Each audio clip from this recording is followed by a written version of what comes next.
About 2 months ago, I asked you guys, what do you like more, regular or pusher?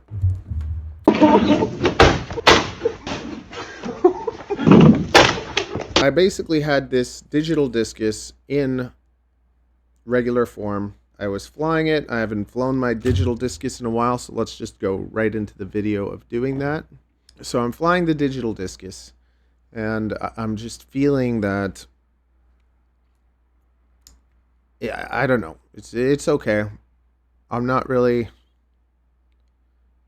I don't know. It's just like I feel the latency. Lately, I've been flying analog so much, but I thought it'd be fun to fly my digital discus with the polar camera because I really do like flying at night, and everything does look pretty good on the polar camera. But the latency, I can feel it. So it's like I, I I feel like I'm just flying worse. Like I fly worse on digital because I don't feel locked in. I don't have the confidence. Like on analog, I could rip through this thing and do a power loop. And the whole thing was Tyrant's FPV was having like a little competition where it was like, oh no, you had a giveaway, but you had to do a power loop. I'm like, bloody winter, and so I saw this thing. I'm gonna power loop this thing, right?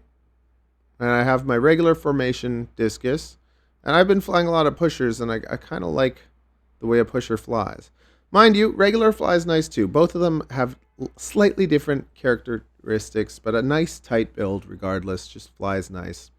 And pusher is just really nice because you get props out of view in your action cam if you want to do that. Because basically, see, you can stick the camera here and there's no props in view. So it's super sweet for that. And you can land it fine and everything. Like it's fine. We were having fun. So here we go. We're about to finally, get that power loop done. Well, it's been a while. My drone is in the snow. Hopefully it's not dead. Well, I'm going to assume it's not safe to fly.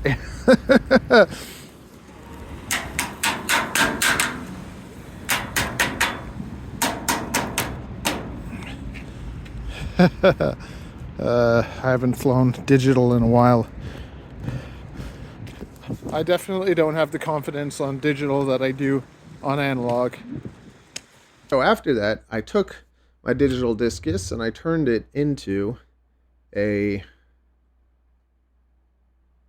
pusher discus. And basically, if you make anything a pusher and then you put the camera on top and the battery toilet tanked, then you can have no props in view. And you can still land fine and everything is stable. And now here, I did another thing though too. I changed the motors from 1504s to 1304s. I've been experimenting with all different motor sizes, trying to perfect the whole sub 250 category. What's the best motor? What's the best everything? And I've been at this for like 3 years, and now we get to look at a 9-minute uncut flight. Okay, because I discovered that the 3.5 inch discus will fly for 9 minutes easily on 1304s. So, or at least these ones. These are like some nice new motors that they're crazy efficient on 3.5. With a tri-blade, I'm getting 4 minutes of flight time, 9 minutes of flight time. They're doing like this kind of stuff. It's not super gentle, but it's not like crazy freestyle or anything. But it's more than enough flight time than I would ever need. And now this discus is made out of aluminum, so it weighs about 10 grams more than if you were to build it on a carbon fiber frame that's a discus. So probably fly even longer if it was like analog on a carbon fiber frame. But anyways, yeah, my buddy's Ray is introducing me to FPV cars, which is cool too. But you see the breakup and stuff, like just Vistas, they break up, and I find the breakup worse on Vista than analog. So when it comes to digital, you give me 03, 04, I'm happy. But that's like $300. So you give me a Vista or a 1.6 watt analog VTX, and I'll pick analog over that anytime. And like as time goes by, I just kind of feel more happy flying analog. I feel like I can do more. I just don't give a crap with it, which kind of makes you not screw up anything. Because the moment I get a fancy, DJI thing, I just destroy it all anyways. But my digital stuff, it just doesn't break because I don't care about it. Just something like that. You care about, oh, I'm so careful. I wear some like dress shirt or some blue jeans. I'm a hairdresser. I go do some hair. I spill some hair color on my pants. But if I wear black and I don't care, or I wear a wife beater, I'll never spill anything on it. That's me. I'm that person. Like the moment I care and try, everything goes bad. And if I just don't give a poop, then everything goes wonderful. Yeah, see, we're still flying. So I'm just sharing with you more thoughts of stuff that I've learned. So what else have we learned? So I've been trying to experiment with all these motor types. And the 1304s are pretty good, like especially if you don't have an action cam on your drone. Like digital 3.5 with these 1304s, 4S, like it's pretty sick the amount of flight time that you get without even really trying, right? 1404s, you feel like you have power, but you don't feel like you have power if you're flying most sub 250 drones, like for instance the AOS 3.5, because it weighs 68 grams. So then you're lugging around an extra 30 grams compared to the discus, and that won't feel good. So that's why lots of people feel the need to overcompensate for their poorly designed drones with 6S batteries and 6S motors. Anyways, you're going to learn a lot more about that stuff in the Sub 250 Masterclass, which you'll get to listen to if you subscribe right now. What are you waiting for? Do it! Just do it! Yes, you can! So then I tried taking these same 1304 motors and putting them on a 4-inch. I'm like, imagine like the amount of efficiency I'm getting out of it on the 3.5. Maybe it'll be really good for 4. And on the 4, it flies really well. It tracks beautifully. But the flight time is not anything like fantastic. So there's breaking points for everything. Like there's a point where something becomes stronger because it's thicker. Like you make the carbon thicker, it becomes stronger to a certain point. Then you go beyond that thickness, and then it just becomes dead weight. It doesn't make it stronger, it actually makes it worse. And same the other way. You go from something super thick and you start getting lighter. It starts becoming more agile. But then you get past a certain point and it becomes too fragile. So it's not that you want the lightest thing. It's not that you want the heaviest thing. But like people don't think about this for some reason. They don't understand. It's just like, oh, I'm just going to do this. Or I'm just going to do that. And we have these like two extremes. But it all depends what you want to do. Depending on what you want to do, you're going to go to one side or the other. Or you're going to try and find something in between. And I kind of lean more towards performance. I want the performance. I'd rather sacrifice a touch of this to get more performance. When it comes to flight time, I'd much rather have a short flight that is really, really bloody fun than a long, boring flight. Like I don't want to put lions on my drone and fly for 30 minutes. That's not my idea of a good time. If I just have 4 minutes of just edge of my seat, could have destroyed my drone, lost it, or might not have it come back to me. It's like nothing excites me the way that does for some reason, because I'm sick. Are you sick? Are you like that too?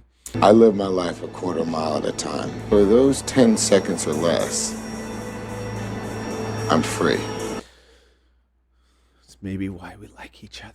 Or why you don't like me, because it seems reckless. On 4-inch, 1304 doesn't work. I guess 1404, that's what they've already done because it's efficient and it keeps flying a long time. But same thing. So that motor, the 1304 at 3.5, super efficient. Throw it on to 4, it's not super efficient anymore. So it's not like the motor, it's the setup. And it's always like that. It performs well under this circumstance, but not under that circumstance. Just like you have a battery that flies for 5 minutes, and then you take it into winter and it flies for 2. The circumstances and the build can change everything. So there's no such thing as like, oh, what's the best motor? It's like, okay, the best motor for 3-inch, the best motor for 2-inch, the best motor for 4-inch. And you have to think about all those things and really think about the difference between high end and low end. Because when it comes to cars, everyone understands that. I love using this example all the time. So if you hung out with me, you already know. But you know the difference between a high end and a low end car, or something that's designed for drag racing. You're not going to see it competing in a rally race. It's totally different. And in the same way with FPV, yeah, you can make up for the weight by making everything 6S, but you're going to lose all your performance, and it's going to make your electronics more noisy. Whereas then you can go the other way and just, let's say it's like 2S or 3S, and just doesn't feel as powerful. Or then 4S is kind of like the nice, I think 4S is perfect for like 3.5, 4 inches. 4S is more than enough. It's still going. See, it's like, I'm not even trying to make it last a long time, but it flies for 9 minutes. These motors will only fly for like 3 and maybe 4 minutes on the 4-inch. So I've been like testing all these things to try and figure out what's the best motor for efficiency, what's the best motor for power, and how small can we get it? How low can we go before we have to go to the next size? Right? What can we get away with? So I just thought that this was interesting, just to show also the control that I had out of this pusher. Like the same thing, I couldn't control it as well in the regular formation, and then I made a pusher, and it just flew beautifully, and it just handled nicely. And I feel like if I went back with this, I'd be able to do a power loop over that shopping cart thing. Because see, like this, when you have a race drone, that's a little bit balanced too, because you have everything on top. You have everything on top, the motor's on top, and the battery underneath, so it's balanced. But the moment you take this for freestyle and you put the battery on top, you have all the weight on top on one side. It's way less balanced. But then you do this, you have your pusher, you have everything underneath, you have no props in view, then you toilet tank the battery, and now you have the same balance that you would have kind of had out of the racer for freestyle. And this is just going to be able to perform much better than just the battery on top and everything on top, because of all the weight that is on one side of the drone. This is going to be way more balanced and still give you that like a much more locked in feeling. And look at Vanover, right? He did that with his freestyle frame, and that's the reason. Okay, I hope you found that informative. Share your thoughts below, and yeah, subscribe. Less than 50 of you watch more than 50% of you watch me without being subscribed, and that hurts my feelings. Like, I do this for you, and all you got to do is flick that little thing a bit for me. That seems reasonable.